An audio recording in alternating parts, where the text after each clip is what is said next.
വേറെ ഓപ്പറേറ്റർ ആരെങ്കിലും വിളിക്കി, ഓർഗനൈസേഴ്സ് വേറെ ആരെങ്കിലും വിളിക്കി, സെറ്റിംഗ് ശരിയാവണില്ല, ഇവനെ കൊണ്ട് പറ്റില്ല, അവൻ അവിടെ ഇവിടെ ഇറങ്ങി നടക്കാം, എന്താ ചെയ്യാം? ഞാൻ പറഞ്ഞ മനസ്സിലാക്ക്.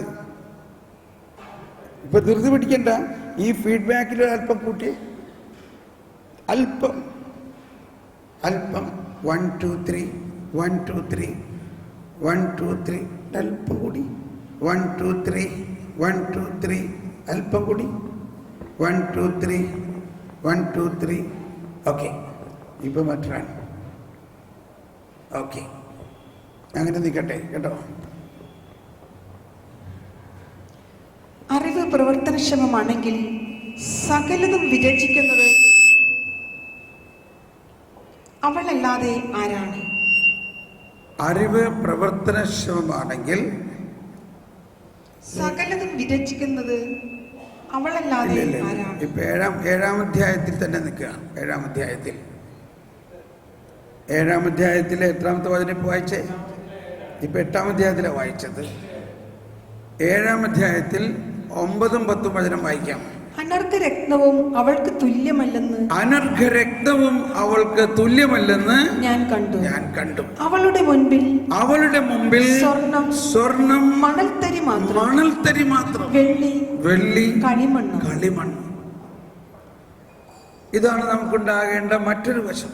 അപ്പോ സോളമൻ എന്തെല്ലാം കണക്കുകൂട്ടലാണ്. ഒന്ന്, തൻ്റെ പദവിയേക്കാൾ വലുതാണ് ജ്ഞാനമെന്നും തൻ്റെ കഴിവുകളേക്കാൾ വലുതാണ് ജ്ഞാനമെന്നും തൻ്റെ സമ്പത്തിനേക്കാൾ വലുതാണ് ജ്ഞാനമെന്നും ഇതാ സ്വർണത്തെക്കാളും വെള്ളിയേക്കാളും വലുതാണ് ജ്ഞാനമെന്നും അയാൾ മനസ്സിലാക്കി.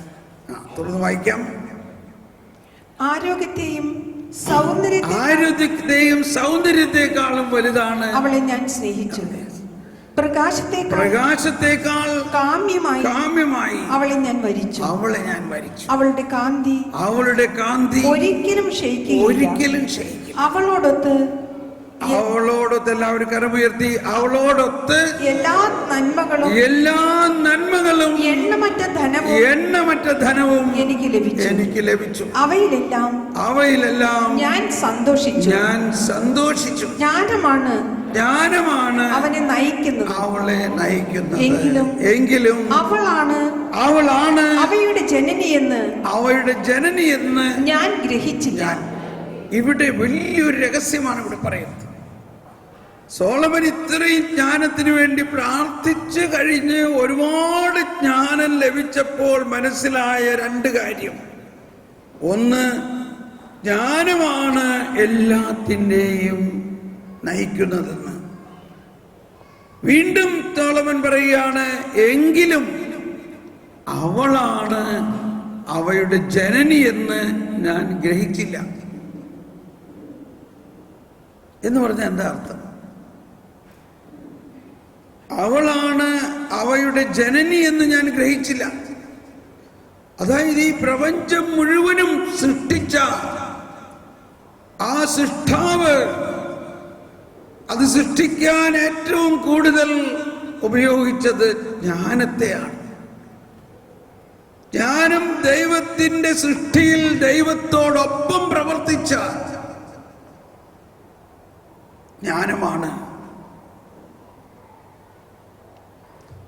അവളാണ് അതിൻ്റെ ജനനി എന്ന് ഞാൻ ഗ്രഹിച്ചില്ല എന്ന് പറഞ്ഞാൽ നമ്മൾ വിചാരിക്കും ജ്ഞാനം നമ്മിലേക്ക് ധാരാളം ലഭിച്ചു കഴിഞ്ഞാൽ അത് നമുക്ക് ഉപയോഗിച്ച് കാര്യങ്ങൾ നടത്താം. നല്ലത് തന്നെയാണ്. പക്ഷെ അതിനപ്പുറം ഒരു കാര്യമാണ് ഇപ്പോൾ സോളമൻ പറയുന്നത്. ജ്ഞാനം നമ്മളെ ഉപയോഗിച്ച് ചെയ്യുന്ന കാര്യം, ജ്ഞാനത്തെ നമ്മൾ ഉപയോഗിച്ചൊരു കാര്യം നടത്തുന്നതല്ല. നമ്മൾ ആ ജ്ഞാനത്തിന്റെ കയ്യിൽ ഒരു പെൻസിൽ പോലെ ആയാൽ മതി. ജ്ഞാനം നമ്മളെ ഉപയോഗിച്ച് കാര്യങ്ങൾ നടത്തിക്കൊള്ളും. ഒന്ന് കൈവീശി കാണിച്ചേ, ഏതാ നല്ലത്? ജ്ഞാനത്തെ നമ്മൾ ഉപയോഗിച്ച് കാര്യം നടത്തുന്നതോ ജ്ഞാനം നമ്മളെ ഉപയോഗിച്ച് കാര്യം നടത്തുന്നതോ? ജ്ഞാനത്തിന്റെ കയ്യിൽ ഒരു പെൻസിൽ പോലെ നമ്മളെ അങ്ങ് വിട്ടുകൊടുക്കുക. ഓ ജ്ഞാനമേ, നീ ദൈവത്തോടൊപ്പം പ്രവർത്തിക്കുകയും ഈ സകല സൃഷ്ടികൾക്ക് രൂപം കൊടുക്കുന്നതിൽ ഇതിന്റെ മനോഹാരിത മുഴുവനും സൃഷ്ടിച്ചത് ജ്ഞാനമാണ്. നമ്മളൊരു വീട് വെഞ്ചിരിപ്പിന് പോയി. ആ വീട് കണ്ടിട്ട് നമുക്കങ്ങ് അത്ഭുതം തോന്നി. ഇന്നേ വരെ ഇതുപോലെ മനോഹരമായ ഒരു ആർക്കിടെക്ട് കണ്ടിട്ടില്ല. അപ്പൊ നമ്മൾ ആദ്യം ചോദിക്കുന്നുണ്ട്, ഇതാരാ പണിതേ? ഇതേത് എഞ്ചിനീയറെ കൊണ്ടാ പണിയിച്ചേ? അത് നമ്മൾക്ക് പരിചയമുള്ള വല്ല മിടുക്കനായ ഒരു എഞ്ചിനീയർ. ആ അഡ്രസ് ഒന്ന് തരാമോ? എന്തിനാ?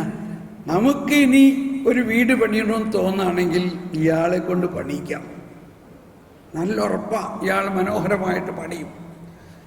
അതുപോലെ തന്നെ ഈ പ്രപഞ്ചം മുഴുവൻ സൃഷ്ടിച്ചതിൽ അവയോടൊപ്പം പ്രവർത്തിച്ചത് ആരാണ്?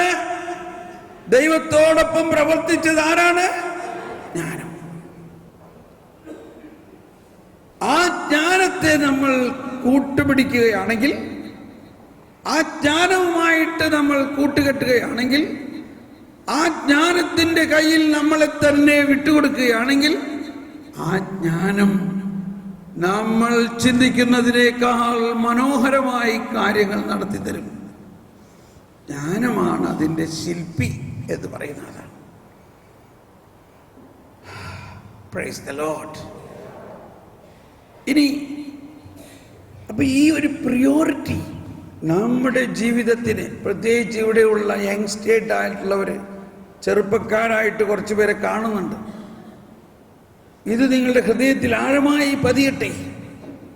നമ്മൾ ഏറ്റവും കൂടുതൽ ശ്രദ്ധിക്കേണ്ടത് ദൈവത്തിൻ്റെ ജ്ഞാനം കൊണ്ട് നിറയാനും ദൈവത്തിൻ്റെ ജ്ഞാനത്താൽ ചലിക്കപ്പെടുന്ന ഒരു ഉപകരണമാകാനും വേണ്ടിയാണ്. അങ്ങനെ വരുമ്പോൾ വളരെ അത്ഭുതാവഹമായൊരു വിജയം നമ്മുടെ ജീവിതത്തിലുണ്ടാവും. അത് ഒരിക്കലും നിരാശപ്പെടുത്താത്ത വിജയമായിരിക്കും. ഒരിക്കലും ദുഃഖമില്ലാത്ത ഒരു വിജയമായിരിക്കും. എപ്പോഴും സന്തോഷിക്കുന്ന ഒരു വിജയമായിരിക്കും. ഇന്ന് ഒരുപാട് പേര് ദുഃഖിക്കുന്നുണ്ടെങ്കിൽ അതിൻ്റെ ഒരു കാരണം ദൈവത്തിൻ്റെ ജ്ഞാനം സ്വീകരിക്കാതെ, ആ ജ്ഞാനത്താൽ നയിക്കപ്പെടാതെ നമ്മൾ കുറെ കാര്യങ്ങൾ ചെയ്തു കൂട്ടി. അതിൽ പലതും പരാജയപ്പെട്ടു. ഒരു ഉദാഹരണം, ഒരു ടീച്ചർ ജീവിതകാലം മുഴുവനും അധ്യാപികയായി ജോലി ചെയ്ത് ജ്ഞാനം പകർന്ന ടീച്ചർ ആ റിട്ടയർ ആയി കഴിഞ്ഞപ്പോൾ കിട്ടിയ പൈസ മുഴുവനും ഒരു ബ്ലേഡ് കമ്പനിയിൽ ഇൻവെസ്റ്റ് ചെയ്തു. ജ്ഞാനം. ആ ബ്ലേഡ് കമ്പനി പൊളിഞ്ഞു, അല്ലെങ്കിൽ പൊളിഞ്ഞു എന്ന് അവർ പറയണു.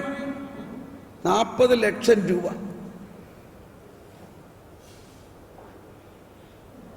ആ കമ്പനിയുടെ അഡ്രസ്സും ഇല്ല, ആളുമില്ല. അപ്പൊ എന്താ ഇത്രയും വിദ്യാഭ്യാസമുള്ള ആള് എന്ത് വിദ്യ പഠിപ്പിച്ചത്? ഇനി ആ ദുഃഖത്തിന്റെ കരച്ചിലാണ്. റിട്ടയർ ഇത്ര വർഷം വിദ്യ അഭ്യസിപ്പിച്ച ഒരാള് റിട്ടയർ ആയി കഴിഞ്ഞിട്ട് ചെയ്തൊരു കാര്യം കേട്ടോ. എന്ത് ജ്ഞാനത്തിലാണ് ഒരു അഡ്രസ്സും ഇല്ലാത്ത ഒരു ബ്ലേഡ് കമ്പനിയിൽ കൊണ്ടുവന്ന് 40 ലക്ഷം രൂപ ഇൻവെസ്റ്റ് ചെയ്തു. അവർ പറഞ്ഞിട്ടുണ്ടാവും, ഞാൻ നിങ്ങൾക്ക് ഇത്രയും പലിശ തരാം.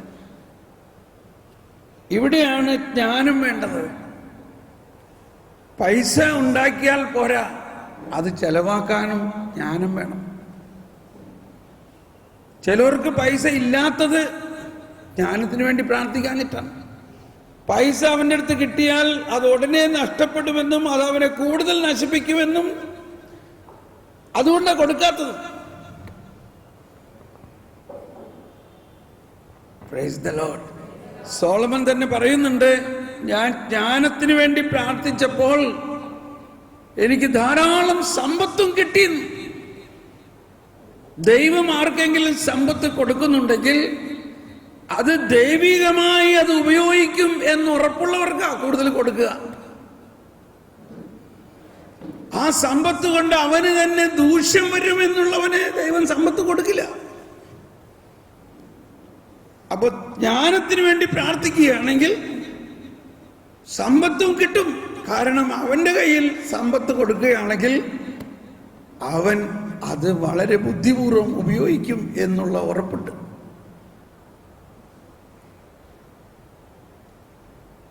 Praise the Lord.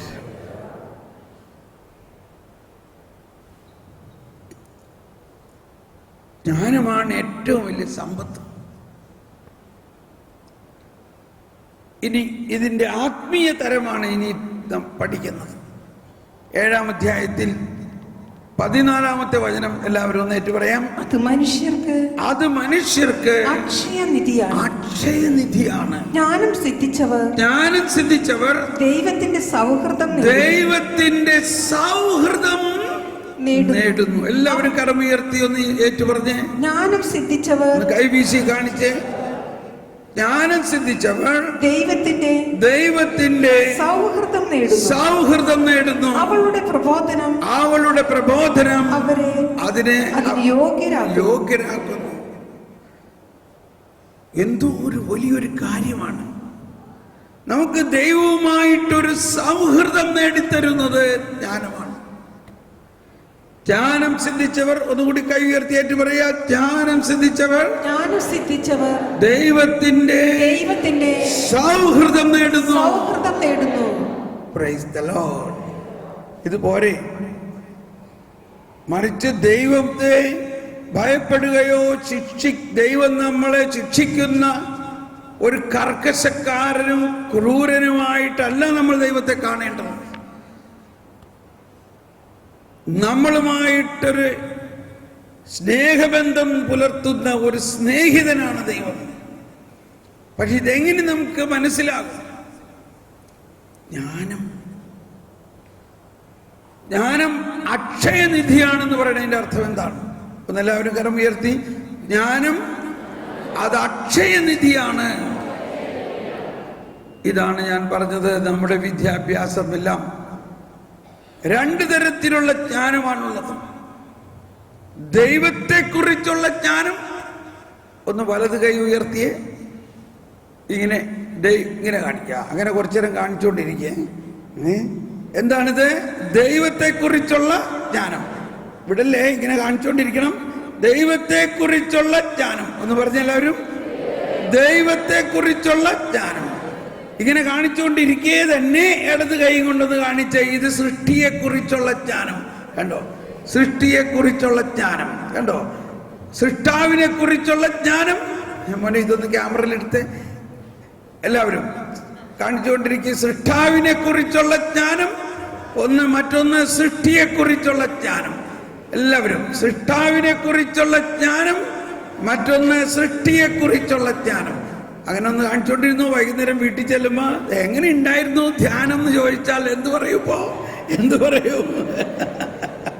എന്ത് പറയും? ധ്യാനം എങ്ങനെ ഉണ്ടായിരുന്നു? ഓ സൂപ്പർ ആയിരുന്നു എന്ന് പറയും. Praise the Lord. മനസ്സിലായോ? ഈ 2 ജ്ഞാനം ഏതാണ് വലുത്? സൃഷ്ടാവിനെ കുറിച്ചുള്ള ജ്ഞാനമല്ലേ വലുത്? സൃഷ്ടാവിനെ കുറിച്ചുള്ള ജ്ഞാനം. ഇന്നലെ നമ്മൾ ചോദിച്ചു എന്താണ് നിത്യജീവൻ എന്ന് ചോദിച്ചിട്ട് വളരെ ശോചനീയമായ ഉത്തരമായിരുന്നു. ഞാൻ ആലോചിച്ച് നിങ്ങൾ എല്ലാവർക്കും അതറിയാൻ ഉദ്ദേശിച്ചത്. പക്ഷേ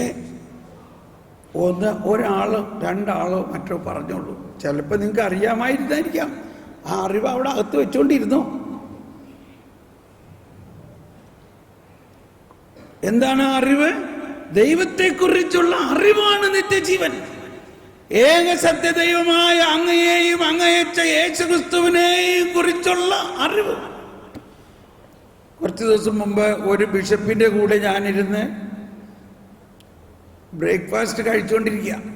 അപ്പൊ അദ്ദേഹം ചോദിച്ചു, തോമസ് പോളെ എങ്ങനെയുണ്ട് യൂറോപ്പിലെ അവസ്ഥയൊക്കെ? അപ്പൊ ഞാൻ കുറെ കാര്യങ്ങളൊക്കെ പറഞ്ഞു. അപ്പൊ പറയാണ്, ഇവിടെ വലിയ നവീകരണമാണ് എങ്കിലും ആ പിതാവ് പറയാണ്, നീ എന്താ പറയണേ? ഈ കേരളത്തിൽ 125ഓളം ധ്യാന കേന്ദ്രങ്ങളുണ്ട്. ഓരോ ഇടവകയിലും ഇതുപോലെ കൺവെൻഷനുകളെല്ലാം നടക്കുന്നുണ്ടെങ്കിലും ഇവിടുത്തെ നമ്മുടെ വിശ്വാസത്തിൻ്റെ അവബോധം ഒരു ഉപരിപ്ലവമായിട്ട് മാത്രമല്ലേ ഉള്ളൂ. എന്താ നിങ്ങളുടെ അഭിപ്രായം? ഇപ്പൊ ഇന്നലെ ഒരു ദിവസം കൊണ്ട് നമുക്ക് മനസ്സിലായോ ഇല്ലയോ? എന്ത് മനസ്സിലായി? നമ്മളിപ്പോഴും ഉപരിപ്ലവമായ ചില മാനുഷിക ബോധ്യങ്ങളുടെ ചില സാംസ്കാരിക പ്രഷറിലാണ് ജീവിക്കുന്നത്. ദൈവത്തെക്കുറിച്ചുള്ള ജ്ഞാനമോ ദൈവിക രഹസ്യങ്ങളെക്കുറിച്ചുള്ള ഉൾക്കാഴ്ചകളിലോ നമ്മൾ ഇനിയും വളർന്നിട്ടില്ല. ഇത് ഞാൻ കുറ്റപ്പെടുത്താൻ പറയണതല്ല സ്നേഹമുള്ളവരെ. ഞാനും നിങ്ങളെ പോലെയുള്ള ഒരാളാണ്. ഞാനും നിങ്ങളുമായിട്ട് യാതൊരു വ്യത്യാസവുമില്ല. പക്ഷേ ഞാൻ കുത്തിയിരുന്ന് പഠിച്ചു. വചനവും കാറ്റക്കിസവും ദൈവത്തിൻ്റെ ജ്ഞാനത്തിനു വേണ്ടി പ്രാർത്ഥിച്ചു ദിനരാത്രം. അത്ര വ്യത്യാസമുണ്ട്.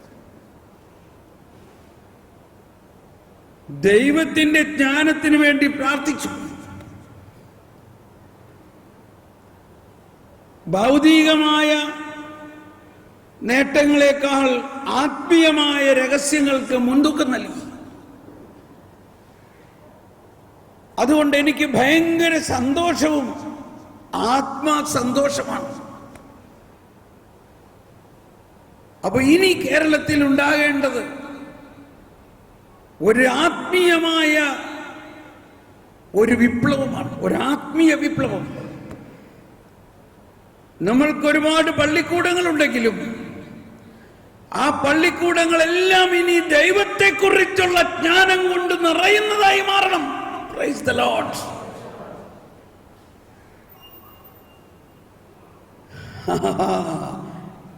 ആകും, തീർച്ചയായിട്ടും ആകും. കാരണം ആ വചനം പൂർത്തിയാകാതിരിക്കോ? ഏത് വചനം? ഏശയ്യ 11:9 പറയുന്നത് എന്താണ്? സമുദ്രം ജലം കൊണ്ടെന്ന പോലെ ഈ ലോകം മുഴുവനും ദൈവത്തെക്കുറിച്ചുള്ള ജ്ഞാനം കൊണ്ട് നിറയും. സമുദ്രം ജലം കൊണ്ടെന്ന പോലെ ഭൂമി കർത്താവിനെ കുറിച്ചുള്ള ജ്ഞാനം കൊണ്ട് നിറയും. ആ ഭൂമി കർത്താവിനെ കുറിച്ചുള്ള ജ്ഞാനം കൊണ്ട് നിറയുന്നതിന്റെ ആദ്യപടി നമ്മുടെ ഭവനത്തിൽ നമ്മളും നമ്മുടെ കുട്ടികളും, നമ്മുടെ പള്ളികളിൽ വൈദികരും കാറ്റക്കിസം ടീച്ചേഴ്സും ദൈവത്തെക്കുറിച്ചുള്ള ജ്ഞാനം കൊണ്ട് നിറയും. അവർ ദൈവിക ജ്ഞാനം പഠിപ്പിക്കുന്ന കാറ്റക്കിസം സ്കൂളായിട്ട് മാറും. പിന്നെ അടുത്തത് നമ്മുടെ വിദ്യാഭ്യാസ രംഗം മുഴുവനും ജ്ഞാനം ദൈവത്തിൽ നിന്നുള്ളതാണെന്നും അത് ദൈവിക ജ്ഞാനം കൊണ്ട് നിറയുമ്പോഴാണ് വിദ്യാഭ്യാസത്തിന് ഒരു മഹത്വം ഉണ്ടാവുന്നത്. ആ ബോധ്യത്തിലാണ് ഇവിടെ പറയുന്നത് ജ്ഞാനം എന്താണത്? 14-ാമത്തെ വചനം, അത് മനുഷ്യർക്ക് അക്ഷയനിധിയാണ്. ജ്ഞാനം സിദ്ധിച്ചവർ ദൈവത്തിന്റെ സൗഹൃദം. ഈ അക്ഷയത, അക്ഷയമായ ജ്ഞാനം എന്ന് പറയുന്നത് ദൈവത്തെക്കുറിച്ചുള്ള അറിവാണ്, സൃഷ്ടിയെക്കുറിച്ചുള്ള അറിവ്. അതാണ് chemistry, botany, physics, biology, zoology. ഇതും ദൈവത്തിൽ നിന്നാണെങ്കിലും അതിന് അക്ഷയതയില്ല. അത് അക്ഷയമായ ജ്ഞാനമല്ല. എന്നാൽ നമ്മൾ ചെറുപ്പം മുതലേ നമ്മളെ മക്കളെ പഠിപ്പിക്കുന്നത് മുഴുവനും ഈ trigonometry, algebra, mathematics, chemistry, science പഠിപ്പിച്ചോ. പക്ഷേ അത് പഠിപ്പിക്കുന്നതിന് മുൻപ് ദൈവത്തെക്കുറിച്ചുള്ള ജ്ഞാനം അവർക്കുണ്ടെങ്കിൽ ഇത് പഠിക്കാനും എളുപ്പമായിരിക്കും. അവരുടെ ജീവിതം ദൈവവുമായിട്ടുള്ള ഒരു സൗഹൃദത്തിൽ വളരും. മറിച്ച് ദൈവത്തെക്കുറിച്ചുള്ള ജ്ഞാനത്തിനേക്കാൾ ഉപരിയായി, സൃഷ്ടാവിനെ കുറിച്ചുള്ള ജ്ഞാനത്തിനേക്കാൾ ഉപരിയായി, സൃഷ്ടിയെക്കുറിച്ചുള്ള ജ്ഞാനത്തിന് biology, zoology, chemistry, botany, physics, mathematics, ഇതിന് മുൻതൂക്കം കൊടുക്കുമ്പോൾ മാതാപിതാക്കൾ തന്നെ ഇത് മനസ്സിലാക്കാത്തത് കൊണ്ടാണ് നമ്മൾ ഇനിയും വളരാത്തത്. എന്ന് പറഞ്ഞാൽ നിനക്ക് ഇന്ന് എൻട്രൻസ് ഉള്ളതാണ്, ഇന്ന് കാറ്റഗിസത്തിലും പോകണ്ട, സൺഡേ സ്കൂളിലും പോകണ്ട, പോയി എൻട്രൻസ് ക്ലാസ്സിന് പോ. നീ പഠിച്ച് വലുതാക, എങ്ങനെയെങ്കിലും ഒന്ന് കുടുംബം രക്ഷിക്ക്. ഈ മാതാപിതാക്കൾക്ക് എന്ത് ജ്ഞാനമാണ് പറയും? ഈ മാതാപിതാക്കളിലുള്ള ജ്ഞാനം സൃഷ്ടിയെക്കുറിച്ചുള്ള ജ്ഞാനമാണ്. സൃഷ്ടാവിനെ കുറിച്ചുള്ള ജ്ഞാനത്തിന് ഒന്നാം സ്ഥാനം കൊടുക്കുന്നില്ല. ഒരു കുട്ടി ഇതേമാതിരി മാതാപിതാക്കളും കുട്ടിയും എല്ലാം ഇതുപോലെ എങ്ങനെയെങ്കിലും പഠിച്ച് ഒരു മാർക്ക് കിട്ടി, എൻട്രൻസിൽ കിട്ടി, അങ്ങനെ ഡോക്ടറാകണം അല്ലെങ്കിൽ എഞ്ചിനീയർ ആകണം. അവസാനം ഈ പള്ളിയിലും പോകാണ്ട് കാറ്റഗിസം ക്ലാസ്സിനൊക്കെ പോകാണ്ട് പഠിച്ച് പരീക്ഷ പാസ്സായി, എൻട്രൻസും കിട്ടി. ഒരു മാസം കഴിഞ്ഞപ്പോൾ എന്തോ ഒരു മലേറിയ അല്ല ടൈഫോയിഡായി. ആ ടൈഫോയിഡ് റിലാക്സായി. അത് മനസ്സിലാക്കിയില്ല, കുട്ടി മരിച്ചുപോയി. ഇത് ശാപമൊന്നുമല്ല കേട്ടോ, നമ്മുടെ ബുദ്ധിമോശമാണ്.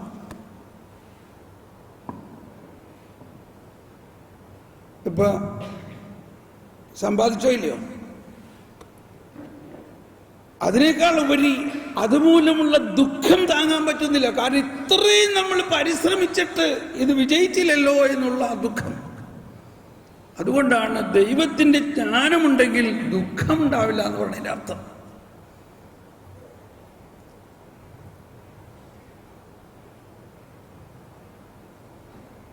ഓ സാക്ഷര കേരളമേ, നീ എങ്ങോട്ടാ? ഓ പള്ളി സ്കൂളുകളെ, നിങ്ങൾ എങ്ങോട്ടാണ്?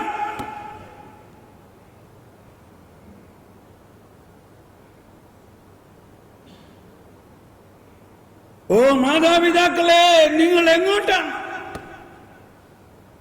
ഓ കുഞ്ഞുമക്കളെ, നിങ്ങൾ എങ്ങോട്ടാണ്? ഇതൊരു പ്രവാചക ശബ്ദമാണ്. നിങ്ങളുടെ ജീവിതത്തിന്റെ ഉറവിടം അവിടുന്നാണ്. ദൈവം അവനെ, എല്ലാവരും പറഞ്ഞ്, ദൈവം അവനെ നമുക്കായി ജ്ഞാനമാക്കി മാറ്റി. ജ്ഞാനസ്നാനമാണ് നമ്മൾക്ക് ലഭിച്ചിരിക്കുന്നത്.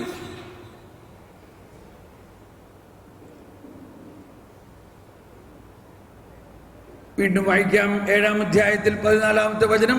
അത് മനുഷ്യർക്ക്, എല്ലാവരും കരമുയർത്തി, അത് മനുഷ്യർക്ക് അക്ഷയനിധിയാണ്.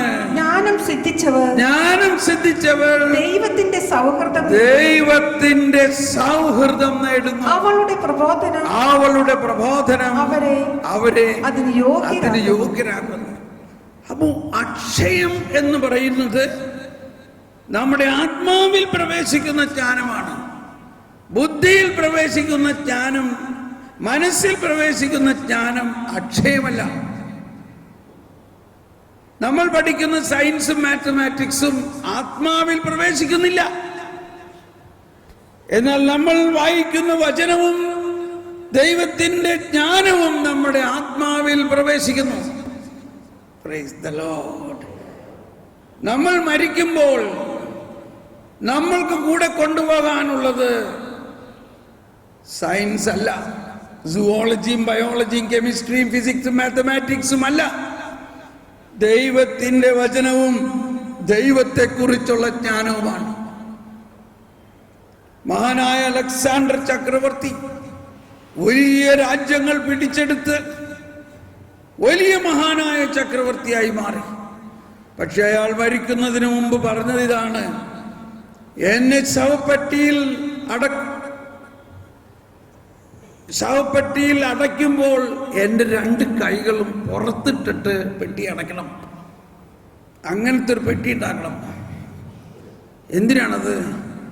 ഈ ലോകം മുഴുവനും അറിയണം ഞാൻ പിടിച്ചെടുത്ത ഈ സാമ്രാജ്യങ്ങളും ഈ സമ്പത്തുകളും ഈ പദവികളും ഒന്നും ഞാൻ കൊണ്ടുപോകുന്നില്ല. ഞാൻ വെറും കൈയോടെ വന്നു, വെറും കൈയോടെ പോകും. പിന്നെ എന്തായിരിക്കും നമുക്ക് കൊണ്ടുപോകാൻ പറ്റുന്നത്? അതാണ് ഒരു ക്രിസ്ത്യാനി അറിയേണ്ടത്. ഒരു ക്രിസ്ത്യാനി മനസ്സിലാക്കേണ്ടത് അതാണ്. എന്റെ ആത്മാവിൽ എന്ത് നിറച്ച് ഞാൻ കൊണ്ടുപോകും? എന്റെ ആത്മാവിൽ നിറയ്ക്കുന്നതാണ് അക്ഷയമായ നിധി എന്ന് പറയുന്നത്. 1 കൊരിന്ത്യോസ് 15-ാം അധ്യായത്തിൽ 19-ാമത്തെ വചനം പറയുന്നു. 1 കൊരിന്ത്യോസ് 15-ാം അധ്യായത്തിൽ 19-ാമത്തെ വചനം പറയുന്ന ഇതാണ്: ഈ ജീവിതത്തിന് വേണ്ടി മാത്രം നിങ്ങൾ ക്രിസ്തുവിൽ പ്രത്യാശ വയ്ക്കുന്നവരാണെങ്കിൽ നിങ്ങൾ ഏറ്റവും നിർഭാഗ്യവാന്മാരാണ്. 1 കൊരിന്ത്യോസ് എല്ലാവരും കരമുയർത്തി ശബ്ദമുയർത്തിയേറ്റ് പറയുക. ഈ ജീവിതത്തിന് വേണ്ടി മാത്രം ക്രിസ്തുവിൽ പ്രത്യാശ വച്ചിട്ടുള്ളവരാണെങ്കിൽ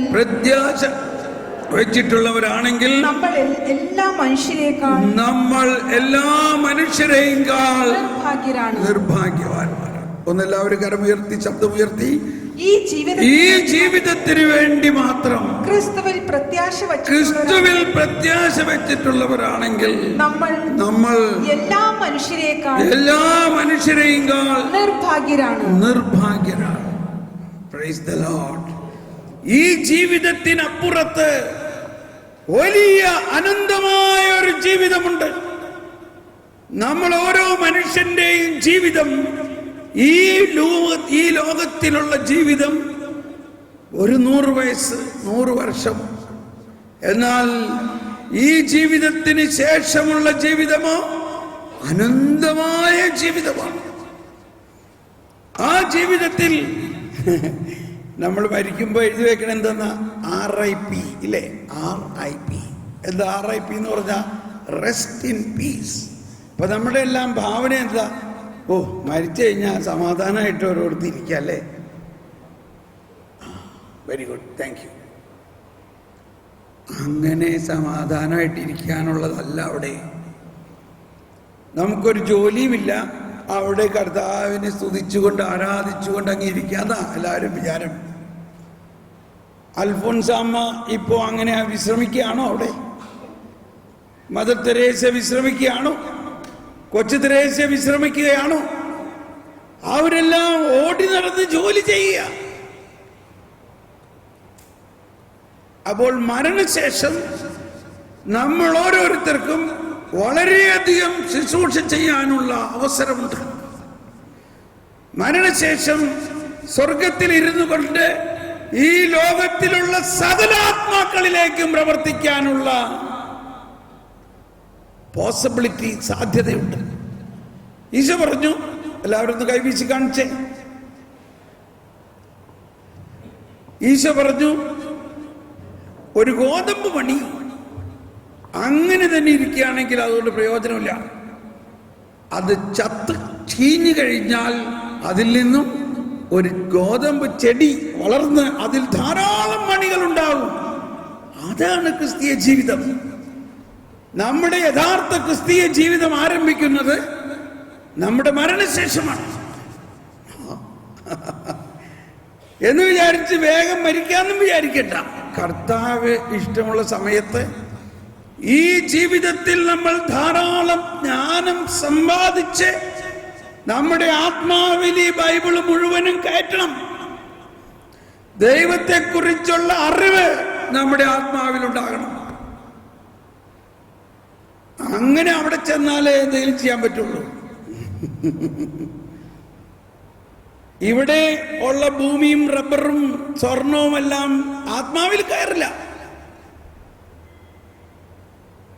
ആത്മാവിൽ എന്താണ് കയറുന്നത്? ദൈവത്തെക്കുറിച്ചുള്ള ജ്ഞാനമാണ് ആത്മാവിൽ കയറുന്നത്. സൃഷ്ടിയെക്കുറിച്ചുള്ള ജ്ഞാനം ആത്മാവിൽ കയറില്ല, അത് മനസ്സിൽ മാത്രമേ കയറുകയുള്ളൂ. ചിലർ തലയ്ക്ക് കൈവച്ചിരിക്കണ കേട്ടോ, അയ്യോ അബദ്ധമായോ ഇതിനിപ്പോ വരാൻ പോയത്. അബദ്ധമായില്ല, ഇപ്പോഴെങ്കിലും നമുക്ക് മനസ്സിന് വെളിവ് കിട്ടും. നമ്മൾ ഇത്രയും നാളും പോയാൽ പോരാ. നമ്മൾ നിത്യജീവന് ലക്ഷ്യം വെച്ചുകൊണ്ടാണ് നമ്മൾ ജീവിക്കേണ്ടത്. ഈ ജീവിതത്തിന് ലക്ഷ്യം വെച്ചുകൊണ്ടാണ് ക്രിസ്തുവിൽ പ്രത്യാശ അർപ്പിക്കുന്നതെങ്കിൽ നിങ്ങൾ നിർഭാഗ്യവാന്മാരാണെന്ന്. എന്നാൽ ഇന്ന് അതല്ലേ കാണുന്നത്. ധ്യാനകേന്ദ്രത്തിലും ധ്യാനിക്കാൻ പോകുമ്പോഴും നമ്മൾ പോണെന്തിനാ? എന്തെങ്കിലും കാര്യസാധ്യത്തിന്. ഈ ധ്യാനം കൂടിക്കഴിഞ്ഞാൽ വിസ കിട്ടും. കഴിഞ്ഞ പ്രാവശ്യം ധ്യാനം കൂടിക്കഴിഞ്ഞപ്പോ ഇന്നത് പാസ്സായി.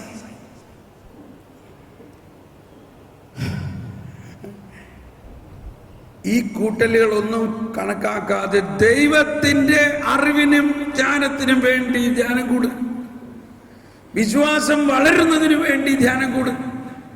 അല്ലെങ്കിൽ ധ്യാനിക്ക്, പ്രാർത്ഥിക്ക്. അത് ഈ 5 ദിവസത്തിൽ മാത്രമുള്ളതല്ല.